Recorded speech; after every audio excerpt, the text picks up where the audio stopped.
गाउँले जीवन माया प्रेम र परम्पराको झल्को दिने सुखी माया बोलको मौलिक ठाडो भाका सार्वजनिक। के भनेर गाउनी मलाई गीत आउनी शरण परे देउताको। जब सबै बाटो बन्द हुन्छन् तब देउताको ढोका खुल्छ। यही भावबाट सुरु हुन्छ सुखी माया बोलको नयाँ गीत। जीवनमा अप्ठ्यारो आइपर्दा मानिस अक्सर देवताको शरण पर्ने गर्छन्।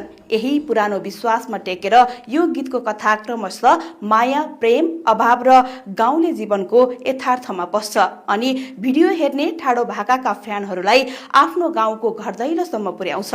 यो मौलिक ठाडो भाकामा मन्जु र कुलेन्द्र विश्वकर्माको स्वर रहेको छ। ठाडो भाकामा मन्जुको स्वर परिचित छ, तर संयोग गीत गाइसकेका चर्चित दोहोरी गायक कुलेन्द्रको स्वरमा भने ठाडो भाका त्यति धेरै सुनिँदैन। त्यसैले ठाडो भाका सुन्नेहरूका लागि कुलेन्द्रको स्वर नयाँ स्वाद बनेर आएको छ। गीतको शब्द भने दीपक घिमिरेको हुन्। रमेश सेन्चुरीको संगीत संयोजन रहेको गीतको भिडियो दीप गुरुङको निर्देशनमा तयार गरिएको हो। गीतले गोर्खा लमजुङ आसपासको भेगलाई आफ्नो कथाको केन्द्र बनाएको छ। गोर्खाको मनोकामना गोरखकाली लमजुङकाली र दरौदी नदी जस्ता धार्मिक र प्राकृतिक सन्दर्भहरूलाई समेट्दै गीतले भौगोलिक मात्र होइन भावनात्मक नक्सा पनि कोरेको छ। गीतले पुरानो गाउँले जीवनको चित्र पनि उतार्छ। त्यो समय जब प्रविधि थिएन, सञ्चारका साधन थिएनन्, दिनभरि काम गरेर बेलुका रोटी घरमा भेला भई टुकी र लालटिनको उज्यालोमा गीत गाउने संवाद गर्ने संस्कार जीवित थियो। ठाडो भाका त्यही संस्कृतिको उपज हो, जहाँ गीत केवल मनोरञ्जन होइन भावना साट्ने माध्यम थियो।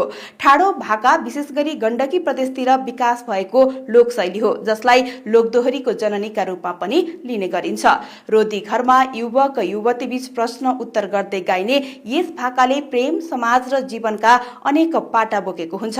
समयसँगै यस्ता परम्परा हराउँदै गएका बेला सुखी माया जस्तो गीतले त्यसलाई पुनः सम्झाउने प्रयास गरेको देखिन्छ। समग्रमा सुखी माया केवल एउटा प्रेम गीत होइन, यो आस्था अभाव र गाउँले जीवनको संगम हो, जसले ठाडो भाकाको मौलिकता र हाम्रो सांस्कृतिक जरा दुवैलाई एकसाथ उजागर गरेको छ।